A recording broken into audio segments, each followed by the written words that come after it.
Hello மக்களே வணக்கம். இன்னைக்கு நான் வந்து காலேஜ் போகல. ஏன்னா இன்னைக்கு தான் ஸ்பெஷல் டேவாச்சே. என்னன்னு கேட்குறீங்களா? பௌர்ணமியும் பங்குனி உத்திரமும் ரெண்டும் சேர்ந்து வந்துருச்சு இல்லையா? ஸோ 2 கோவில் போகணுமே அப்படின்னு பார்த்தா, அதான் எல்லா கோவிலும் ஒரே இடத்துல இருக்கே. நம்ம ஏன் 2 கோவில் தனித்தனியாக போகணும்னு சொல்லிட்டு திருவண்ணாமலைக்கு கிரிவலம் சுத்த நாங்கள் கிளம்பிட்டோம். அங்கேயே பார்த்தீங்கன்னா எல்லா கோவிலும் மேக்ஸிமம் இருக்கும். ஸோ எல்லா கோவிலும் ஒரே இடத்துல பார்க்கலாம். ஸோ கிரிவலம் கிளம்பிட்டோம் கைஸ். கிரிவலம் கிளம்புனது தப்பு கிடையாது. ஆனால் நாங்கள் போன டைமிங் தான் தப்பு. 10 மணிக்கு கரெக்டாக போய் மாட்டிக்கிட்டோம். கரெக்டாக உச்சி வெயில் மண்டே பொழந்துருச்சு கைஸ். அப்புறம் வந்து வழி ஃபுல்லாக வந்து அழகழகாக ட்ராயிங்லாம் பண்ணி வச்சுருந்தாங்க. அதை பார்த்துட்டு அதுக்கப்புறம் கோயிலுக்கெலாம் அங்கங்கே போயிட்டு கிளம்பிட்டோம். ஃபுல்லாக கால் ஃபுல்லாக பயங்கர சூடு அண்ட் கொப்பளம்லாம் போட்டுருச்சு. அப்புறம் வந்து இந்த இடுக்கு பிள்ளையார் கோயிலில் ஒரு அங்கிள் வந்து மாட்டிக்கிட்டாங்க.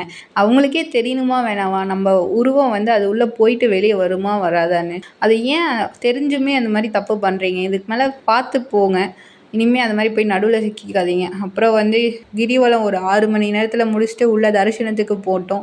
அங்கே போனால் சுத்த விட்டாங்க ஒரு 4 மணி நேரம். ஆக மட்டும் 10 மணி நேரம் வச்சு செஞ்சுட்டாங்க கைஸ். கால் ஒரு அடி கூட எடுத்து வைக்க முடியல, அந்த அளவுக்கு மோசமாக இருந்துச்சு. அதுக்கப்புறம் வெளியே வரவே நைட் ஆகிடுச்சு கைஸ். 8 மணி 8:30 ஆகிடுச்சு. ஸோ வெளியே வந்து பார்த்தா அள்ளுது கூட்டம்லாம். அப்புறம் வந்து நைட் டின்னர் முடிச்சுட்டு அப்படியே கிளம்பிட்டோம். எங்கள் கார் எங்கே இருக்குன்னே தெரில. எல்லாம் தேடி கண்டுபிடிச்சி கஷ்டப்பட்டு வெளியே வரத்துக்குள்ளேயும் போதும்னு ஆயிடுச்சு கைஸ். இப்படி தான் எனக்கு போச்சு. உங்களுக்கு எப்படின்னு கமெண்ட்டில் சொல்லுங்கள். Tata bye by.